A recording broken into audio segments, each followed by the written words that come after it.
Welcome back to Sika Strength and welcome back to Sika Stand. Today's new show is brought to you by the imminent launch of the Sika Strength merchandise launch of 2024. This is the first so far this year and the first in a year.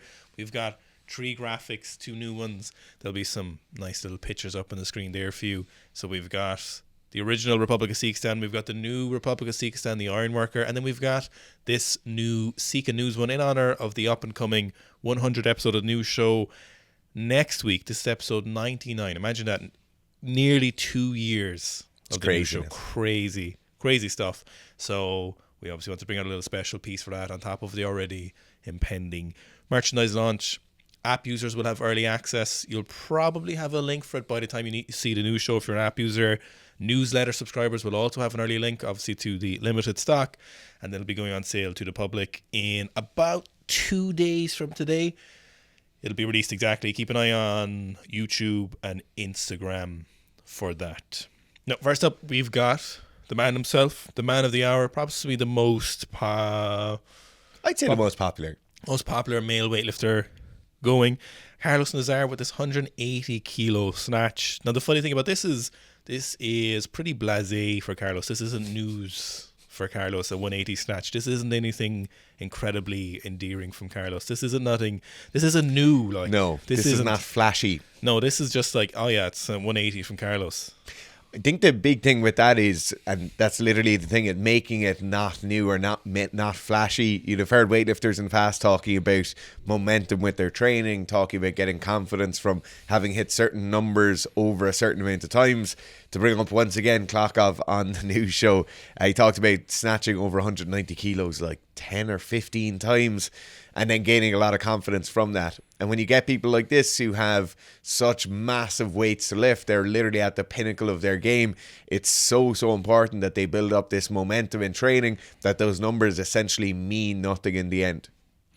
You might remember Gabriel talked about in a video we did when we were over with him in Romania, and he talked about doing 170 kilo snatch for 15 sets of 2. That's right, 15 sets of 2 in one training session. So that's the level of training we're dealing with here when it comes to the Olympians trying to win gold. So Karlos with 180. Now, moving on from Karlos, we've got his arch nemesis, but secretly best friend. Tarokity went to train in Italy and he trained with Nino. So Nino did this 270 kilo for a double. Then he went on to attempt 280 for a double. And then we got a little in between here, surprise, Tarokity doing 200. And I think this is 270 for a single. I'm not sure if it's 280. We can't see the side plates. Tarokity actually is trying, I think he said he's trying to snatch 180 again. I think he's 38 or 39. I actually didn't look at that up for the news show. It just occurred to me while we were looking at this that must be nearly 40. London was 2012. So 12 years ago. 12 years ago.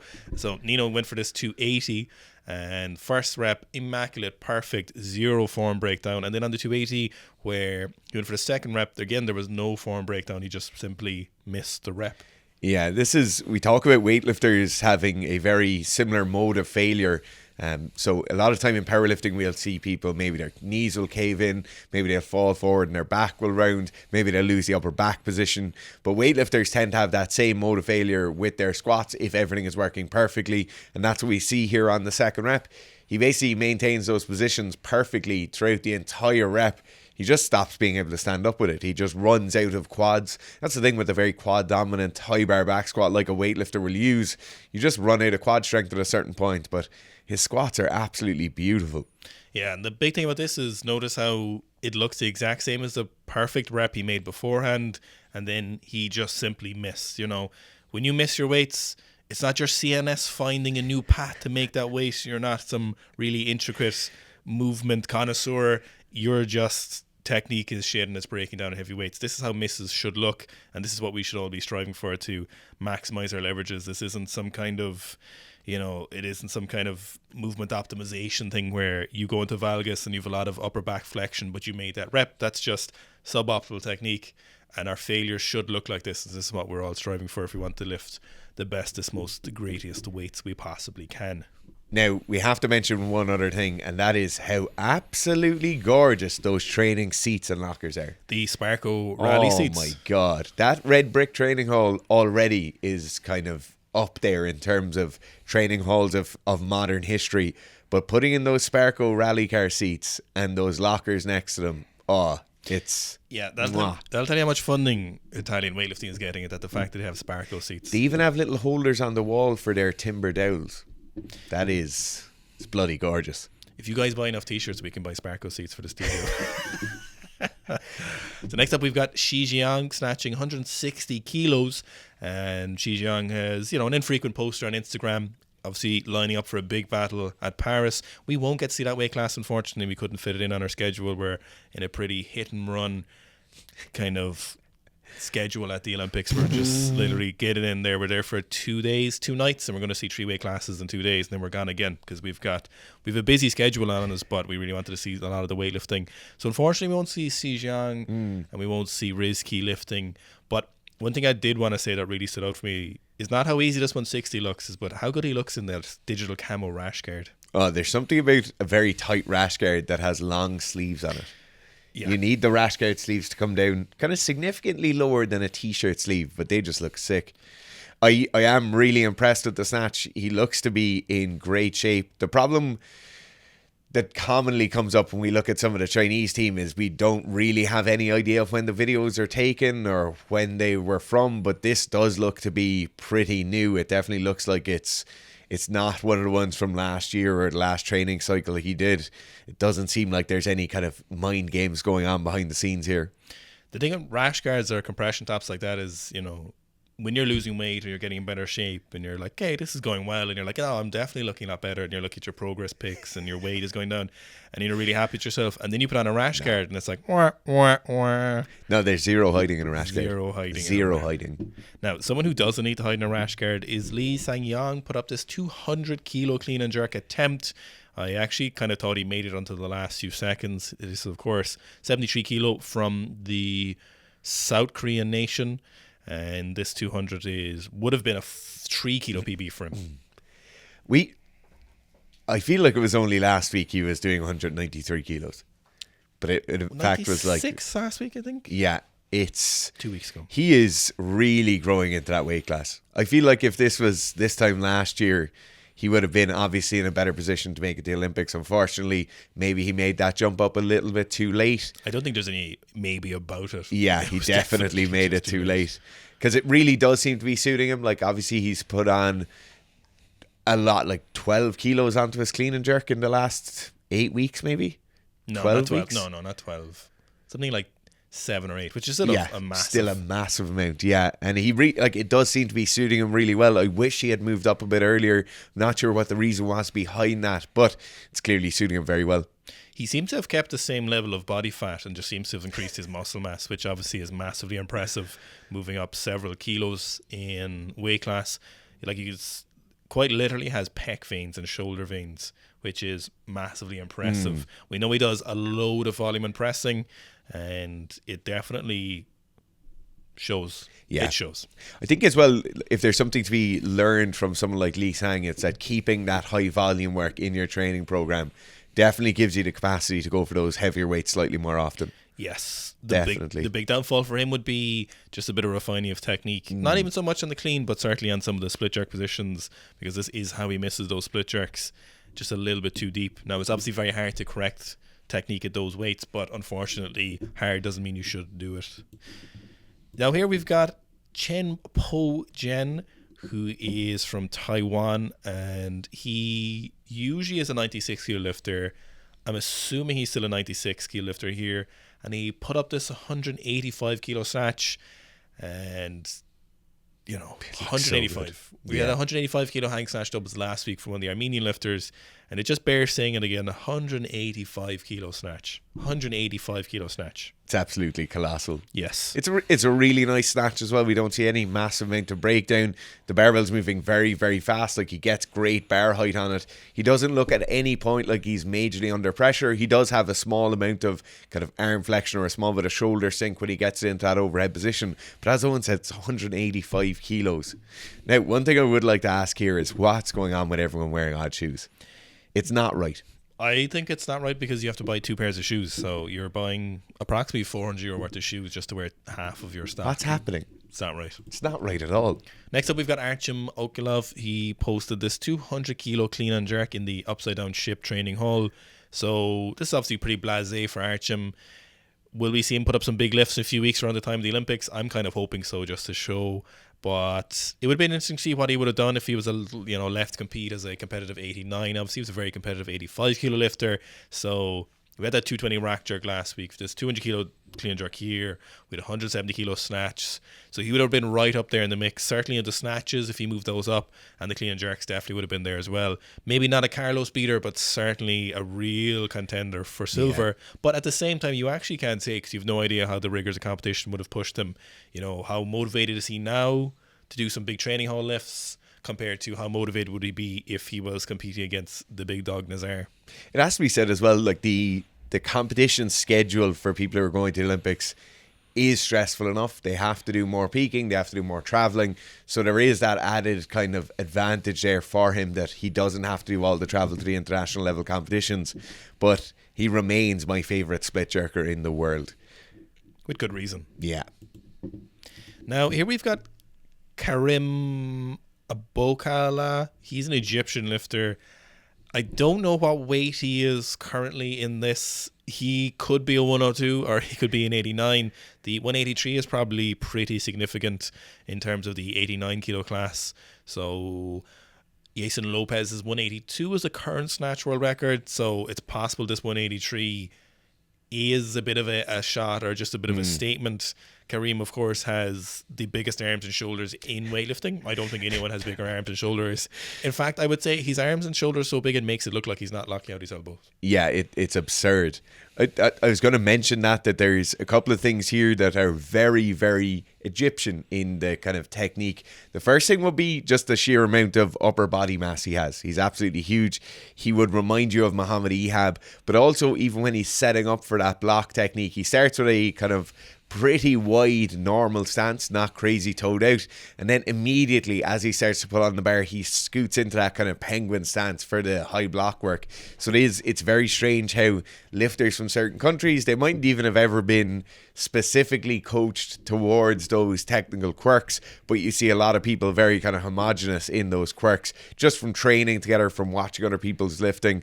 It kind of absorbs it through osmosis. I'm going to say something that might be controversial, but I actually think he has too much upper body mass in the arms. I think it's actually interfering with his mobility a little bit. That's too much. It does look like his elbows are bent when he catches that. Yeah, that is. I think that's the first time I've literally ever seen that from a professional weightlifter where I've been like, you could do with less arm mass. Yes. No, it's obviously not hurt him because it's a 183 block snatch. But if he had more in his legs, who knows? Who knows? Now, he might be able to help it. Maybe he just has massive arms. Speaking of upper body mass, we've got Yang Jae from South Korea doing 250 kilos for a set of 10. We know Yang has done stuff like 300 for 5, 310 for a double.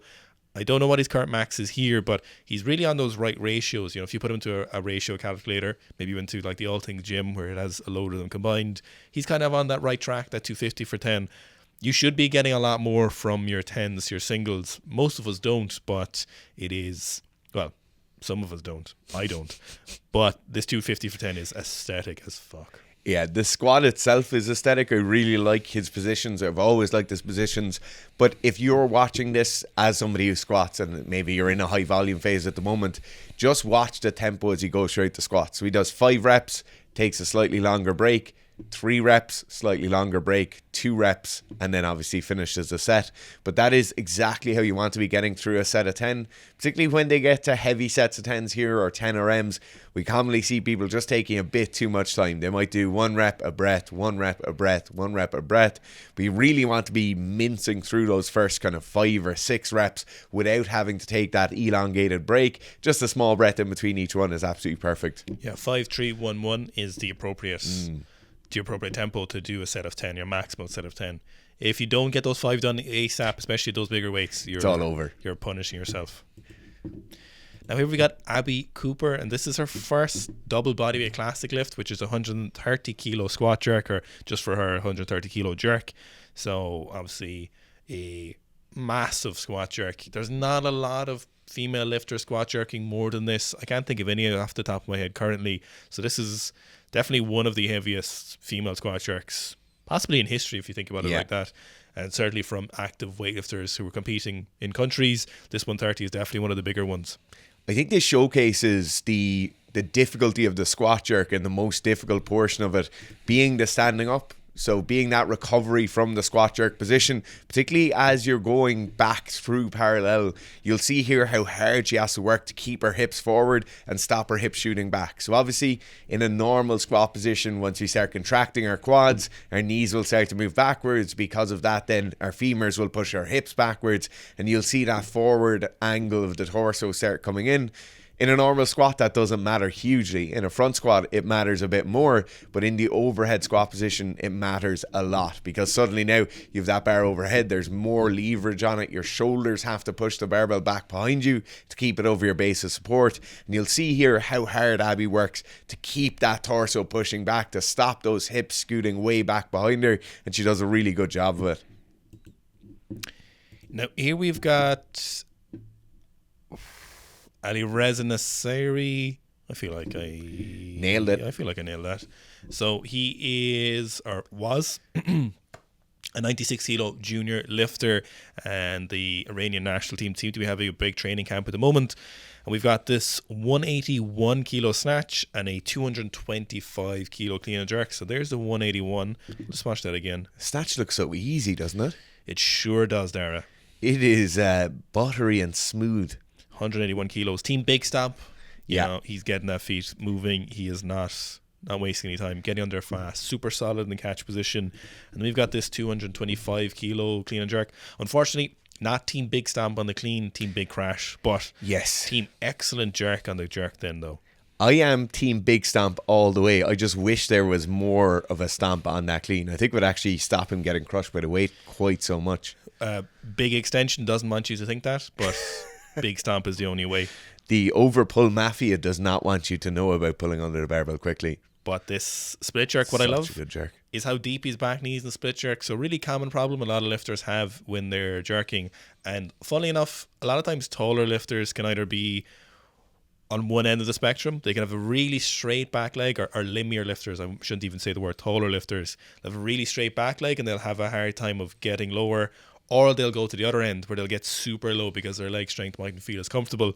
But he has such a nice position, that back knee, for assumedly a near maximal or maximal split jerk position. That bend knees in the back knee is so nice. You can see how stable that split jerk is. You know, and you wouldn't think this split jerk is going to be that good after such a fight for a clean, but it's quite literally perfect, the split jerk.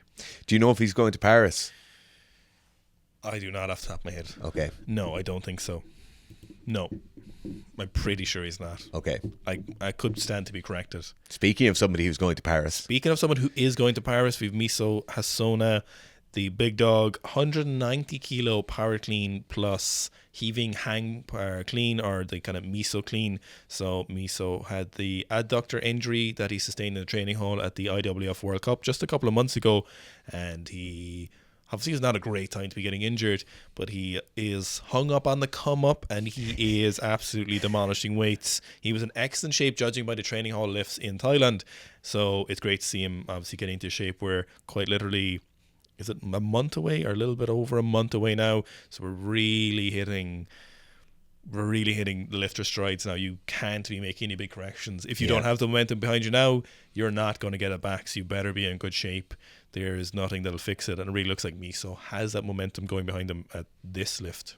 If anybody deserves a complex named after him, I feel like it's Meso, because he does this complex so well. And so heavy. Yeah, like a lot of people do heaving hang cleans or heaving hang power cleans, but ain't nobody doing 190 looking like that. No, definitely not. No, it is truly unique to him. He's, I suppose, a lifter who just spent so much time doing them for so long. He's done them for most of his weightlifting career, and he obviously has gotten pretty good at them. It's funny, we talked about gaining momentum in training and gaining confidence from that momentum that comes with it. A lot of lifters will have something like this. Maybe it's a certain derivative, or maybe it's a certain complex that they use over and over again. They use it consistently, and they use it over the course of years and multiple training cycles. And a lot of confidence can be gleaned from that. It tends to be a nice kind of touch point of, because you've done it for so many training cycles, because you've done it so frequently, and you know exactly what that lift feels like at what weight, then it really is a great kind of tool in your arsenal. If you're just getting back into a training block, or maybe you're 3 weeks out from competition and you can do your complex that you do very frequently, then you have an exact idea for where you are when you go to max out. Now here we've got Dongju clean and jerking 215 kilos for a PB in the South Korean training hall. He's an 89 kilo lifter. And interesting enough, if you were wondering who was the other lifter, here's a bit of Sikistan trivia for you. So you might remember we went to the South Korean training hall last year, one of the few people ever allowed in there. And there was 2 lifters not following a program. And one of those was Lee Sang, which we talked about. And there was another lifter not following the national program. And this lifter had a special gaming chair. Yes. And it was a couple of you actually did guess, and we never told you, but it was Dongju. Because he was putting up the big lifts and making big time moves and medals, so he got his own special gaming chair, and he was doing his own particular program, and he wasn't facing the rest of the team, which was very, very interesting. Yeah, it was really interesting dynamic, really interesting politics going on there. Very interesting dynamics when you consider that he is the big dog. Usually you'd want those people to kind of be all pulling in the same direction, but clearly it's a meritocracy, and you get when you get the medals, you get certain allowances, and definitely having a baller gamer chair next to your training platform is a major allowance. He does put up the big numbers. Like, this is a very, very clean lift. Super clean. The clean itself, I think the jerk in this case is better than the clean. I think the jerk looks more consistent than the clean. There's a bit of a jump backwards on it, but certainly you would think he's able to jerk any weight that he's able to clean. Exceptionally nice back squat. I do have bad news for you though. Unfortunately, Dara, the ASICs is growing on me a little bit. It's not. As Chief Financial Officer of Sikistan, it's not. Dara hates to hear that, but I think it has to happen at some stage after. No, that will have to be post AGM. There's a couple of new shoes coming out this year, but at some stage I do need to. I know I'm going to wear them for 5 sessions and not wear them again. You don't need to. They need to hear a review of them. You want to. If you need to hear a review of the ASICs, let us know, because it is important for what the community wants. The community needs it. It's financially irresponsible, Owen. It's for social media. Next up, we've got Annie Nelson moving on to the strength training section of her new show. She is a 69 kilo lifter, and this is 235 kilos, and you are not ready for how fast this moves up until near lockout. I wasn't ready. This is absolutely insane. That's crazy. When I saw this video earlier, that looks like a first pull up until around halfway up her quad. Yeah. It makes absolutely no sense how fast this is. Now, a common thing, or a thing people will talk about in the powerlifting community, is this setup position. So it's almost akin to John Hack's setup position, where there's no setup in inverted commas. Now, John has talked about this on occasion, and he'll say, obviously there's a setup, obviously there's a pre-performance routine as he approaches the bar, obviously he's bracing, but people will see something like this and say, oh, well, they don't have a setup, so maybe I don't need to do a setup. Now, when you get to this level of powerlifting, with this level of athlete, clearly there's a setup going on there. It's just that the portion where you'd usually see people spending a lot of time gets kind of pushed through very, very quickly. So in Annie's case, you'll see she's very braced. She is incredibly fast off the floor. There's no way she'd be able to be that fast if she wasn't bracing very hard as she pulled the bar off the ground. On top of that as well, the dynamic SARP, so that kind of single hip pump, which is, to be honest, basically the only dynamic start you should be using in the sport of powerlifting for your deadlift is just that single hip pump. Not a major distance, so that joint shouldn't be traveling too much. We don't need it to travel a whole lot, so very short one here, but it really pays off in that initial speed from the floor. And generally, but not always, the faster you can get it moving off the floor, maintaining good positions, the better chance you have of making it, especially if you're slightly weaker in that second pull. If you can get that barbell moving more aggressively up until above the knee, you probably have a better chance of finishing your lockout. Now there's obviously other sections, there's like timing of the knee and the hips coming in if you're missing that second pull, but the strong start makes a big difference. Now I know we call it the second pull, first pull. I think we're the only coaches who coach powerlifting who call it that from weightlifting, but I know general nomenclature in powerlifting is like off the floor and lockout, but first and second pull makes more sense, I think. Much more sense. Now, speaking of someone who's a pretty strong deadlifter, some might say the best deadlifter some might ever. say. Controversial with some people's fans.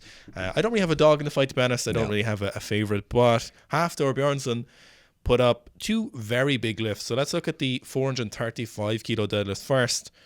He says he's on the way for a bigger than 501 kilo deadlift without a deadlift suit. I'm not sure yet. I don't know. If there's a man who could do it, it's him. Yeah. The fact that he's saying it gives me a lot of confidence. If it was other people saying it, then I'd be saying, oh, he probably can do it. But the fact that he's training actively towards it. A lot of people have said they're going to try it. Like a handful of people. Yeah. And they haven't done it. But he has done over 500 kilos. So he's the only one. So you are very right in the fact that he's the only person who said they're going to do it and did it. So he does deserve a default belief, I think. What I do like about this is I like that narrower stance. I like that more textbook position rather than that wide stance and wider grip. He is in much more of a powerlifting style stance here than a strongman stance. Obviously that's coming along from the fact that he wants to do it without the deadlift suit. But I like this. I prefer the aesthetics of this, and I think it's a better deadlift. You can see his feet as well, can't you? Yeah. You really like that, yeah. Lovely arches. Foot tattoos must hurt a lot. You'd have to imagine foot tattoos hurt a lot. Yeah. Now, we also had a 400 kilo squat from Thor. See, he did say something like he wanted to do a 500 kilo deadlift and a 500 kilo squat on the same day. Again, if there's someone who could probably do it, it is Thor. So I'm going to hold my thoughts and stuff until we see how things go. I could see it going either way. I think he's probably more likely to do it, but here's a 400 kilo squat from the monolift. I'm going to say it now, Garth. There's very few people in the world squat 400 kilos like this. This looks very easy. Well, there, you can refine that statement and say there's very few people in the world who can squat 400 kilos. Yes. So, but of the people who can. Of the 18 people, probably not even 18 people, is there? Probably less. Let's say like less than. How many people do you think can squat 400 kilos in the world? I'm going to say definitely less than 50. There has to be less than 50 who can, without a suit. Who will squat it in 2024. Obviously equipped doesn't count. No, yeah. On the same day, who is in a training block away from squatting 400 kilos? That's the thing. It's surely 15 people. Like, how many people in the month of July will do that? Not many. 3 people? Maybe less. Yeah. Jesus, that Russian guy with the chin strap who squats in Romeo 4s. A few IPF lifters, maybe 1 or 2 of them. The Georgian guy, definitely. Yeah. It's a small group. It's a small group. Then 400 kilos for Thor. Is Mason squatting over 400 kilos? Yes. That's crazy. Yeah. Very few people. Sir Dave, the big Dave guy. How are we missing? I feel like we're missing. Who are we missing? Anyway, on with the new show. Next we've got Colton the Limitbreaker, who can also squat over 400. Deadlifting, benching, reverse deadlifting, 200 for a set, arm deadlifting, 200 kilos for a set of 8. So he's in his off season. I like to see a good off season just being higher rep sets. And this is a volume PB for him. So Colton, I assume, is going for more limit breaking numbers. I absolutely adore his technique. There's a few things. So obviously we did a bench press technique video last week. If you haven't seen it, go check it out. But look at the forearm angle here. In that video, we talked about that forearm angle being vertical in multiple planes throughout the entire press, on the way down and on the way back up. He does it perfectly here. But the other thing that's really clear on this is that stacked wrist position. So look at his right hand here, the hand that's furthest away from you. That wrist is fully stacked up. All that weight is coming straight down through the bone in the wrist. This is a perfect bench press. It's a pretty great bench press. 200 for 8 is one of those things where if you told people in 20 years' time, no one's going to believe you unless you are still doing it, which Colton probably could be. Actually, he's quite young, so he's only like 22 or 3. Yeah, he definitely could be doing that in 20 years. Next, we've got Andrew Kyle Tang hit the big 320. So, high bar squat. Andrew squats ATG, high bar, but he's a powerlifter, and he just really likes this style of squat, and that's why we love Andrew for that, because, you know, it's just a more honest way of squatting, I think, really. We're all in agreement. 320 kilos high bar, like the 400 kilo squat, is a very exclusive group. And we're talking in the history of weightlifting, if you're even including super heavyweights, like, you're probably still in double digits. So, like, from, let's say, the 70s onwards, probably, there's not been a whole lot of people who could squat 320 kilos high bar to the maximum depth that they could manage a high bar squat. So that's a super exclusive group. And not only that, there's more there. There looks like there's a lot more there. Another 10 kilos maybe. Not only that, but that is the highest of a high bar squat you'll ever see. That's Gabriel Sincrean high. That there's a gap between his shoulders and the barbell there. It's sitting so high in its straps. It is unbelievably vertical. I'm surprised every time I see Andrew's squat, because it is so impressive. He's so vertical. Obviously, he's very well built for squatting, but clearly, as Owen said, he has that kind of personal want for the high bar squat, which we absolutely love to see. And you'll very rarely see someone squatting with a barbell that high. That's almost a front squat. That is almost a front squat. Now, moving on to the athlete section of the news show, I'm super grateful for any good athlete stuff we have at the moment, because a lot of athletes stop a lot of their S&C stuff around now, obviously coming up to that competition. What's that competition called again? Something on in Paris, I think. The Olympics. The Olympics. So Luca Spiegel, this is our second velodrome cyclist in a row. So he's squatting 220 kilos. Again, high bar squat, 220 kilos. And the cyclists really showing the velodrome, the indoor cyclists really showing their cousins, the outdoor endurance cyclists, who is a better power athlete, I think. Well, yeah, I don't think there's any debate there at all, really. No, this is...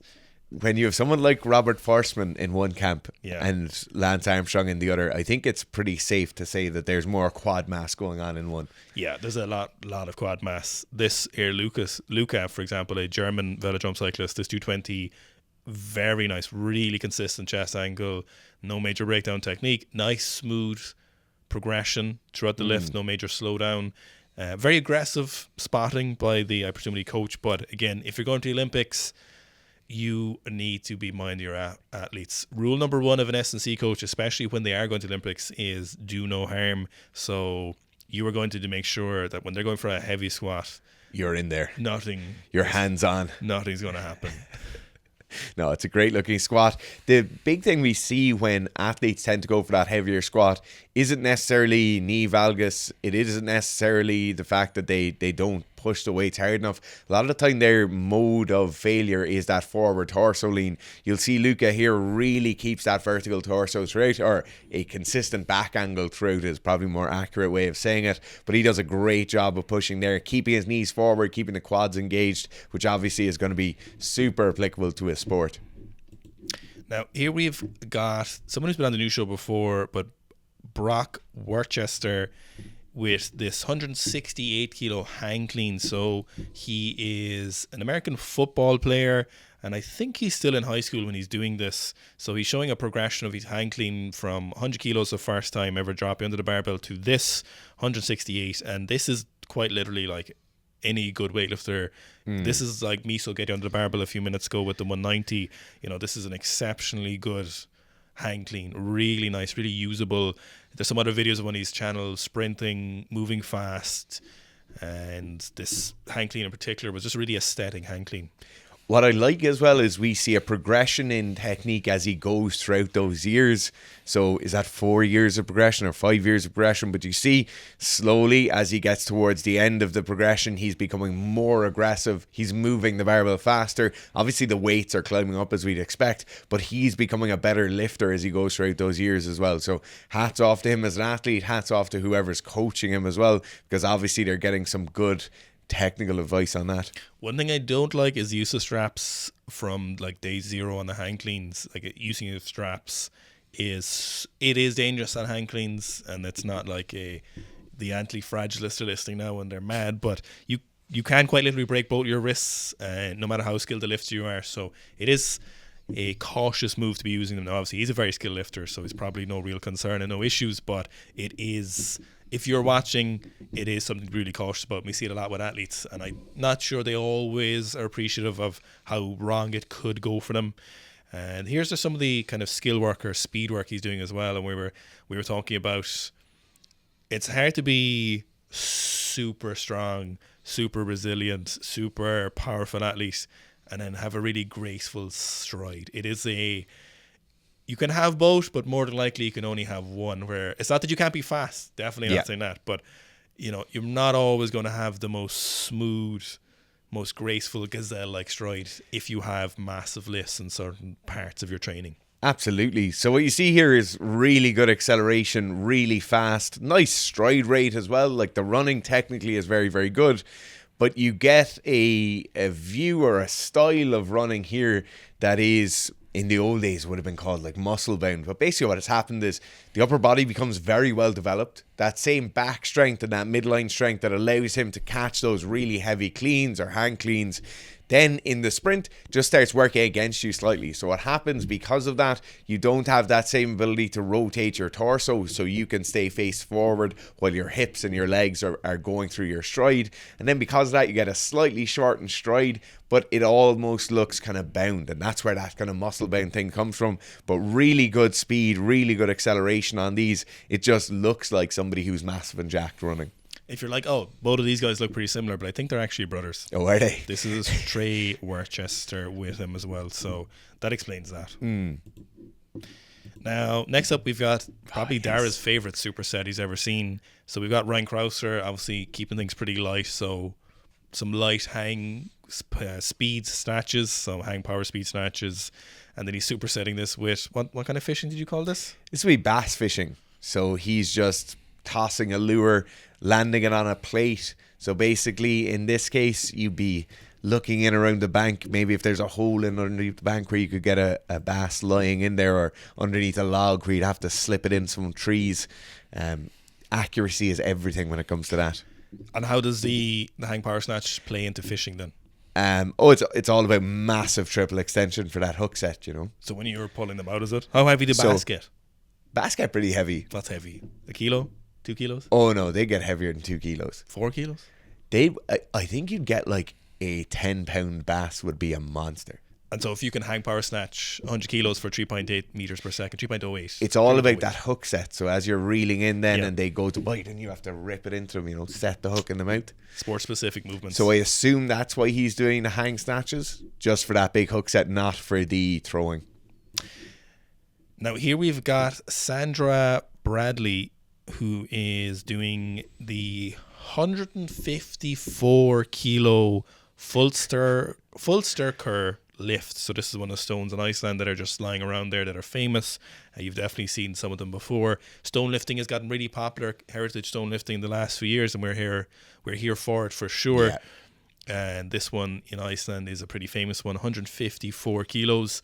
You know what, it always kind of annoys me a little bit about this, just on an offshoot. And I didn't actually see it in the comments of these videos, but sometimes we see people be like, no way, that's 154. Oh my God. There are people who don't even train, or if they do, they're just fucking rats, basically. Now, yeah. I didn't see this. There's probably some stupid comments because it's been kind of viral. I saw it in a lot of different places. But usually people do measure these things and everyone will be aware of the weight, and there'll be a very strong community watching to see who else does this. But she's the first woman to lift a full circle stone. It's not just a lift as well. I know with some of them they have like a saying of let the wind underneath it or something, where you basically just lift it off the ground. But she's standing up with this. Like, she's bringing it to midline height, which is insanely impressive. The thing with those stones is they're just so awkward. Like, if you don't have arms long enough to be able to link your fingers there, I'm not sure how you're going to be able to lift it. Yeah, that's what they really like about that thing, is the uniqueness of those lifts, how hard it is. There's loads of those in Ireland. Again, there's Indiana Stones, we've mentioned this before, but it doesn't worth paying again for any of the Irish people, is he's doing a lot for that, and it's a big fan of, culture, not nationalism, but just culture of your particular place. And lifting stones, obviously, when it comes to sports like ours and what we're interested into, are something that we are really a fan of. So we're going to go look at those someday, maybe this summer if we ever get nice weather at some point. But this 154 kilos at 78 kilo body weight as well, by the way. That's absurd. 78 kilo body weight, which is ludicrous. You know, when you pick up a bag of coal, Yeah. and it's 20 kilos, or maybe it's 40 kilos, think about how many bags of coal she's lifting at the same time. Yeah.